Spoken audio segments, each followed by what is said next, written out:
अपने केबिन में खड़ी वानी को घबराया हुआ देखकर एसआर मनी मन उसकी हालत पर हंसते हुए बोला, बाहर तो कैसे खूंखार शेरनी बनी पीछे पीछे घूम रही थी, और अब देखो कैसे भीगी बिल्ली बनी खड़ी है। अब देखो मैं कैसे तुमसे अपना बदला लेता हूँ, मिस खूंखार शेरनी। वही वानी मनी मन सोच रही थी, ये क्या कर दिया वानी तूने? इतनी बड़ी कंपनी के मालिक कोई चोर और न जाने क्या क्या बोल दिया, लेकिन फिर भी ये जॉब मुझे दे रहा है। कहीं ये मुझसे बदला तो नहीं लेने वाला ना? तभी एसआर बोला, मिस वानी तो अभी आप मुझे बाहर क्या क्या बोल रही थी, चोर एंड ऑल। ये सुनकर वानी भोली सी शक्ल बनाते हुए बोली, नहीं सर, वो एक्चुअली मुझे गलतफहमी हो गई थी। मुझे नहीं पता था आप यहाँ के बॉस हैं। I am so sorry, please मुझे माफ़ कर दीजिए। ये सुनकर एसआर अकड़ते हुए बोला, हाँ हाँ जाओ, माफ किया। तुम भी क्या याद रखोगी, किस दिलवाले से पाला पड़ा था तुम्हारा। जाओ और अपना पेपर वर्क कंप्लीट करो जल्दी से। अब से ये जॉब तुम्हारा है और कल से तुम ज्वाइन कर सकती हो, और उम्मीद है तुम अपना काम अच्छे से करोगी। ये कहते हुए एसआर के चेहरे पर एक इविल स्माइल थी। तभी वानी जल्दी से बोली, नो सर, मैं आपको बिल्कुल शिकायत का मौका नहीं दूंगी। ये सुनकर एसआर वानी की तरफ देखते हुए अपने फ्लर्टी अंदाज में बोला, और मैं भी तुमको बिल्कुल शिकायत का मौका नहीं दूंगा, कंप्लीट सेटिस्फैक्शन। ये सुनकर वानी बोली, हैं? तुमने कुछ कहा? आई मीन आपने? ये सुनकर एसआर अपनी टोन चेंज करते हुए बोला, अब नहीं, कुछ भी तो नहीं, शायद तुम्हें कुछ ज्यादा ही सुनाई देता है। चलो जाओ और अपना पेपर वर्क कंप्लीट करो, मुझे काम में बिल्कुल भी लापरवाही पसंद नहीं है। Okay sir. ये कहते हुए जैसे ही वानी वहां से जाने के लिए मुड़ी, एसआर बड़ी ही अकड़ के साथ वानी से बोला, हे वेट, आई थिंक मेरी कोई अमानत आपके पास है मिस वानी। वानी ने नासमझी के साथ एसआर से कहा, सॉरी, मैं समझी नहीं सर, आप किस अमानत की बात कर रहे हैं? तभी एसआर उसके हाथ में पहने ब्रेसलेट की तरफ इशारा करते हुए बोला, वही जिसे आपने अपना बताकर मुझसे छीन लिया था। उसकी बात सुनकर वानी तुरंत अपने हाथ से ब्रेसलेट निकालते हुए बोली, ओह सॉरी सर, ये लीजिए आपका ब्रेसलेट। मुझे लगा ये मेरा है, मुझसे बहुत बड़ी गलती हो गई अनजाने में। मैंने आपको चिंदी, चोर, कुत्ता, कमीना, घटिया इंसान। बस मुझे पता है तुमसे गलतफहमी हो गई थी, बार बार ये सब बोलने की जरूरत नहीं है। तो बस मेरा वो खानदानी ब्रेसलेट वापस करो। एग्जैक्टली सर, आप कितने अच्छे हैं जो आपने मुझे माफ कर दिया। एसआर तुरंत ही वानी की बात बीच में ही काटते हुए बोला। ये कहते हुए वानी ने तुरंत वो ब्रेसलेट एसआर की तरफ बढ़ा दिया। हालांकि इस वक्त उसका मन बिल्कुल भी वो ब्रेसलेट वापस करने का नहीं था। वो मनी मन बोली, मैं जानती हूँ ये ब्रेसलेट मेरा ही है, बट अभी मैं इस 400 रुपए के ब्रेसलेट के लिए ये जॉब नहीं खो सकती। पर देखना, एक दिन मैं ये ब्रेसलेट वापस लेकर रहूंगी। तुमने कुछ कहा? एसआर ने ब्रेसलेट अपने हाथ में पकड़ते हुए कहा। ये सुनकर वानी जल्दी से बोली, नहीं सर, मैं तो बस ये बोल रही थी कि आप कितने अच्छे हैं। ये तो वक्त ही बताएगा कि मैं कितना अच्छा हूँ। एसआर एक इविल स्माइल देते हुए बोला। वानी उसकी बात सुनकर हैरान होते हुए बोली, जी मैं कुछ समझी नहीं। तभी एसआर हड़बड़ाते हुए बोला, वो मेरे कहने का मतलब था कि वक्त के साथ साथ तुम्हें मेरी और भी अच्छाइयाँ पता चल जाएंगी। यू नो ना कि मैं कैसा इंसान हूँ। वानी तुरंत बड़बड़ाते हुए बोली, इतनी अच्छाइयाँ पता चल गई, वो ही हजम नहीं हो रही। तुमने कुछ कहा? वानी की बात सुनकर एसआर अपनी एक आईब्रो ऊपर उठाते हुए बोला। वानी तुरंत ही बात को संभालते हुए बोली, आई मीन इतने कम टाइम में इतनी सारी अच्छाइयाँ दिख गई आपकी। इतना कुछ होने पर भी आपने मुझे माफ कर दिया, मुझे जॉब पर भी रखा। आप कितने अच्छे हैं और जाने कितनी ही अच्छाइयों से भरे हुए हैं। ये सुनकर एसआर खुश होते हुए बड़ी ही अकड़ के साथ बोला, हाँ ये तो है। वैसे मेरे ख्याल से तुम्हें अपना पेपर वर्क जल्द ही कंप्लीट कर लेना चाहिए, ऐसा मौका शायद तुम्हें दोबारा ना मिले। ये सुनते ही वानी मन ही मन बड़बड़ाई, लेकिन मुझे ऐसा क्यों लग रहा है कि ये जॉब एक्सेप्ट करके मैं जानबूझकर खाई में कूद रही हूँ। तभी एसआर की आवाज उसके कानों में पड़ी, आपने क्या फिर से कुछ कहा? ये सुनकर वानी जबरदस्ती एक स्माइल अपने चेहरे पर लाते हुए बोली, नहीं सर, मैं तो बस पेपर वर्क करने के बारे में ही सोच रही थी। ये कहते हुए वो तुरंत ही पेपर वर्क कंप्लीट करने के लिए एसआर के केबिन से निकल गई। वहीं पीछे खड़े एसआर के चेहरे पर इस वक्त एक शातिर मुस्कान थी। दूसरी तरफ आहान के केबिन में आहान को देखते ही शार्वी पूरी तरह से शॉक्ड हो चुकी थी। हैरानी में उसके मुंह से बस इतना ही निकल पाया, तुम आई मीन आप? उसको यूं शॉकिंग रिएक्शन देते देखकर आहान के चेहरे पर एक हल्की सी स्माइल आ गई। तभी उसके कानों में फिर से शार्वी की आवाज पड़ी, आप मेरा पीछा कर रहे हैं? उसकी बात सुनकर आहान तुरंत ही अपने फेस के एक्सप्रेशन चेंज करते हुए अपनी कोल्ड वॉइस में बोला, शायद आप भूल रही हैं, आप खुद यहाँ इंटरव्यू देने आई हैं, मैं नहीं। तो आपको क्या लगता है कि मैं आपका पीछा कर रहा हूँ या फिर आप मेरा पीछा कर रही हैं? ये कहते हुए आहान ने अपनी बात बीच में ही छोड़ दी। आहान की कोल्ड वॉइस सुनकर शार्वी खुद ही धीरे से बड़बड़ाते हुए बोली, क्या कुछ भी बोल रही है शार्वी? इतनी बड़ी कंपनी का मालिक तेरा पीछा क्यों करेगा? तू खुद ही तो यहाँ आई है जॉब के लिए, अभी अभी तुझे सेलेक्ट किया गया है, कहीं ऐसा ना हो तेरी ये बातें सुनकर अभी रिजेक्ट भी कर दिया जाए। उसको यूं खुद में ही बड़बड़ाते हुए देखकर आहान उसकी तरफ घूरते हुए बोला, आपने कुछ कहा मिस शार्वी? क्या आपको अब भी लगता है कि मैं आपका पीछा कर रहा हूँ? ये कहते हुए आहान उसकी तरफ धीरे धीरे बढ़ने लगा। एक तो पहले ही शार्वी आहान को वहां देखकर शॉक्ड थी, ऊपर से उसके चेहरे के कोल्ड एक्सप्रेशन देखकर शार्वी मन ही मन घबरा गई और अचानक ही उसको हिचकियां शुरू हो गईं। वो हिचकते हुए बोली, नहीं नहीं, वो उसको ऐसे घबराते देख आहान को मन ही मन हंसी आ रही थी। वो मन ही मन बोला, वैसे तो बहुत बोलती हूँ मिस कॉटन कैंडी, जल्दी से चुप होने का नाम नहीं लेती, लेकिन अब मुझे देखकर ऐसे घबरा रही हो जैसे कोई भूत देख लिया हो। लेकिन फिर वो शार्वी के पास आते हुए बोला, वो क्या मिस शार्वी? उसको अपनी तरफ बढ़ता देख शार्वी बिना मुड़े ही अपने कदम पीछे लेते हुए बोली, वो मुझे पता है कि आप मेरा पीछा नहीं कर रहे, ये तो बस एक कोइंसिडेंट है ना? हालांकि आहान अभी तक उसकी हालत देखकर मन ही मन हंस रहा था, लेकिन उसको यूं हिचकियां लेते देख वो तुरंत ही उसके करीब आया और टेबल से पानी का गिलास उठाकर उसको देते हुए बोला, ए रिलैक्स, तुम इतना घबरा क्यों रही हो? पहले पानी पियो आराम से। ये सुनते ही शार्वी ने तुरंत आहान के हाथ से पानी का ग्लास लिया और एक ही बार में खाली कर दिया, लेकिन उसकी हिचकी अभी भी बंद नहीं हुई। तभी आहान उसके और करीब आकर अपनी सॉफ्ट आवाज में बोला, आई वॉन्ट टू किस यू। आहान की बात सुनकर शार्वी के मुंह से बस इतना ही निकल पाया, What? वो तो उसकी बात सुनकर पूरी तरह शॉक्ड थी और अपनी बड़ी बड़ी आंखों से एकटक आहान की गहरी काली आंखों में देखे जा रही थी। इस वक्त वो दोनों एक दूसरे के बेहद करीब थे, इतने कि दोनों एक दूसरे की सांसों को महसूस कर पा रहे थे। दोनों के दिल तेजी से धड़क रहे थे। तभी आहान उसकी आंखों में देखते हुए बोला, घबराइए मत, आपकी हिचकियां बंद हो चुकी हैं मिस शार्वी। लेकिन शार्वी तो अभी भी आहान के चेहरे में ही खोई हुई थी।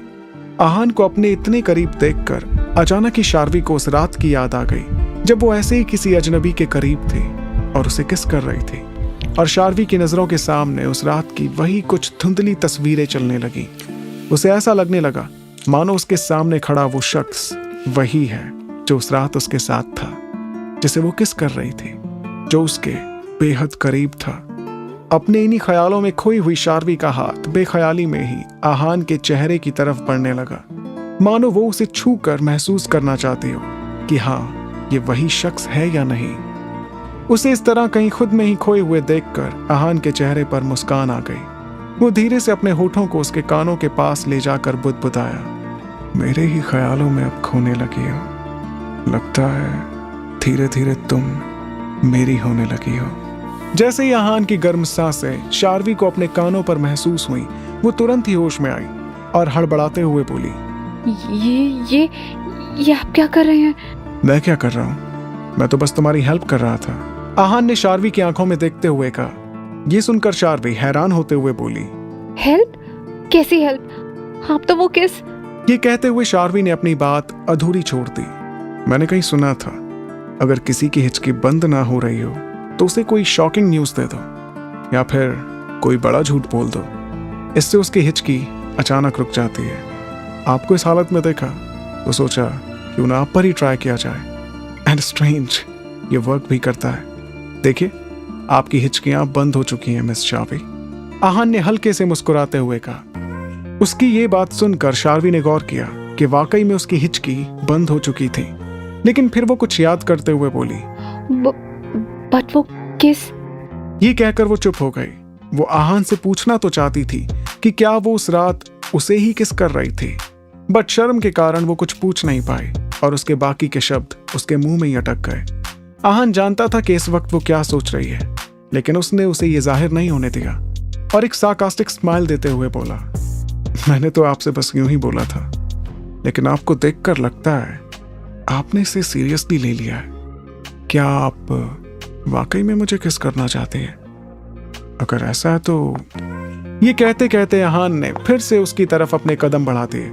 ये देखकर शार्वी डर के मारे तुरंत ही पीछे हटते हुए घबराई सी टेबल से जा लगी और उसने अपने दोनों हाथों से अपने होठों को कवर करते हुए जोर से नामे गर्दन हिला दी। ये देखकर आहान को हंसी आ गई, लेकिन फिर भी वो उसकी तरफ आते हुए बोला, कोई बात नहीं, अगर आप किस नहीं करना चाहते तो हम कुछ और कर सकते हैं। ये कहते हुए वो शार्वी के पास आकर आगे की तरफ झुकने लगा। ये देखकर तो शार्वी की सांसें ही अटक गईं। वो हड़बड़ाते हुए बोली, ये आप क्या कर रहे हैं? लेकिन तभी उसने देखा कि आहान ने साइड में झुककर उसके पीछे टेबल पर पड़ी एक फाइल उठाई और वापस पीछे होते हुए बोला, कॉन्ट्रैक्ट साइन। आपको ज्वाइनिंग से पहले ये कॉन्ट्रैक्ट साइन करना होगा। इसमें हमारी कंपनी की सारी टर्म एंड कंडीशंस लिखी हुई हैं। आप अच्छे से चेक करके इन्हें साइन कीजिए। वैसे आपने क्या सोचा था मिस शार्वी? शार्वी तो आहान को अपने इतने करीब देखकर ही हड़बड़ा रही थी और उस टाइम ना जाने उसके मन में क्या क्या ख्याल आ रहे थे। लेकिन जैसे उसने आहान की बातें सुनी तो तुरंत ही वो अपने ख्यालों से बाहर आई और अपनी झेप मिटाने के लिए जल्दी से उसके हाथ से फाइल लेकर बोली, मैं अभी एक कॉन्ट्रैक्ट साइन कर देती हूँ। ये कहकर वो तुरंत ही उस फाइल पर साइन करने लगी। उसको ऐसे जल्दबाजी करते देख आहान सीरियस एक्सप्रेशन के साथ बोला, आप आराम से इसे पढ़कर भी साइन कर सकती हैं।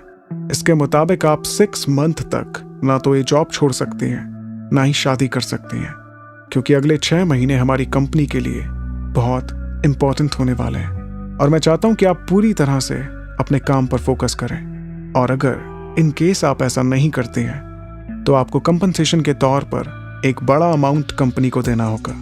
जैसे ही शार्वी ने यह सुना, पेपर पर साइन करते करते शार्वी के हाथ अचानक ही बीच में रुक गए और ये देखकर आहान के माथे पर हल्की सी सलवटें पड़ गईं। लेकिन शार्वी का पूरा ध्यान तो आहान की उस एक बात पर था कि 6 मंथ तक वो शादी नहीं कर सकती। वो मन ही मन सोचने लगी, अगर वो ये जॉब करती है तो इस कॉन्ट्रैक्ट के मुताबिक वो 6 महीनों तक शादी नहीं कर सकती। मतलब अभी मेरे पास रोहन को मना करने का एक वैलिड रीजन होगा और शादी के बारे में सोचने के लिए काफी टाइम भी। जानती हूँ दादी थोड़ा नाराज होंगी, लेकिन उन्हें मैं मना लूंगी। लेकिन अगर मैंने कॉन्ट्रैक्ट साइन नहीं किया तो दादी आते ही मेरी शादी करा देंगी। लेकिन अगर मैं कॉन्ट्रैक्ट साइन करती हूँ तो इसमें लिखा अमाउंट मैं पे नहीं कर पाऊंगी, इसलिए दादी मुझे फोर्स भी नहीं कर सकती। सोच क्या रही है शार्वी? यही अच्छा मौका है, कर दे ये कॉन्ट्रैक्ट साइन। ये सब सोचते ही शार्वी ने तुरंत ही उन पेपर्स पर साइन कर दिए। उसको साइन करता देख आहान के चेहरे के बिगड़े हुए एक्सप्रेशन तुरंत ही चेंज हो गए और उसके चेहरे पर एक हल्की सी मुस्कान आ गई, क्योंकि एक नई शुरुआत थी शार्वी और आहान के रिश्ते की। दूसरी तरफ अपने ऑफिस में बैठे रोहन ने अपनी घड़ी में टाइम देखा और बोला, अब तक तो शार्वी का इंटरव्यू भी हो चुका होगा, जानता हूं उसे जॉब नहीं मिली होगी। ये कहते हुए रोहन ने अपना फोन उठाया और शार्वी का नंबर डायल कर दिया, लेकिन 2-3 बार रिंग जाने पर भी शार्वी ने फोन पिक नहीं किया। ये देखकर रोहन झंझला उठा। वो खुद से ही बड़बड़ाते हुए बोला, ये लड़की कर क्या रही है वहां? मेरा फोन क्यों नहीं उठा रही? क्या ये अब तक रॉय ग्रुप्स के ऑफिस में ही है? लेकिन अब तक तो वहां इंटरव्यू हो चुके होंगे, तो फिर ये वहां क्या कर रही है? यही सब सोचते हुए उसने किसी को फोन लगाया और बोला, जल्द से जल्द पता करो कि रॉय ग्रुप्स में डिजाइनर की पोस्ट के लिए किसको हायर किया गया है और तुरंत मुझे इन्फॉर्म करो। फोन की दूसरी तरफ से एक आवाज आई, ओके बॉस, हम अभी पता करते हैं। ये सुनते ही रोहन ने फोन कट कर दिया और बेसब्री से अपने केबिन में इधर से उधर चक्कर लगाने लगा। थोड़ी देर बाद जैसे ही उसका फोन रिंग हुआ, वो तुरंत कॉल पिक करते हुए बोला, हाँ बोलो, कुछ पता चला? तभी फोन के दूसरी तरफ से आवाज आई, जी सर, हमें पता चल गया है, डिजाइनर की पोस्ट के लिए मिस शार्वी को हायर कर लिया गया है। ये सुनते ही रोहन के चेहरे का रंग उड़ गया। वो हड़बड़ाते हुए बोला, क्या शार्वी को? क्या तुम श्योर हो कि उस पोस्ट के लिए शार्वी को ही हायर किया गया है? जी सर, हम पूरी तरह से से श्योर है कि ये जॉब मिस शावी को ही दिया गया है। बड़ी मुश्किल से हमने इन्फॉर्मेशन कलेक्ट की है। ये सुनते ही रोहन ने तुरंत ही अपना फोन जमीन पर दे मारा और चिल्लाते हुए बोला, तुम्हें ये जॉब कैसे मिल सकती है शार्वी? क्या कुछ नहीं किया मैंने तुमसे शादी करने के लिए। कितनों को पैसे ऑफर करके तुम्हें जॉब देने से मना कराया, लेकिन फिर से तुम्हें जॉब मिल गई। और तुम्हें मैं अच्छे से जानता हूँ, ये जॉब मिलते ही तुम जरूर मुझसे शादी करने से मना करोगी, लेकिन मैं ऐसा नहीं होने दूंगा। तुम मेरा वो खजाना हो जिसे मैं किसी भी कीमत पर हासिल करके रहूंगा, बाय हुक या बाय क्रुक। तभी वो कुछ सोचते हुए अपने असिस्टेंट से बोला, जाओ और कैसे भी करके मेरी मिस्टर रॉय के साथ मीटिंग फिक्स कराओ। अब मुझे किसी भी कीमत पर मिस्टर रॉय से मिलना है। एक वो ही है जो इस वक्त मेरे और मेरे मकसद के बीच में आ रहे हैं। Go and hurry up. अपने बॉस को इस तरह गुस्से में चिल्लाते हुए देख वो असिस्टेंट जल्दी से बोला, जी सर, मैं मैनेज करवाता हूँ। और ये कहते हुए वो तुरंत ही उसके केबिन से बाहर निकल गया।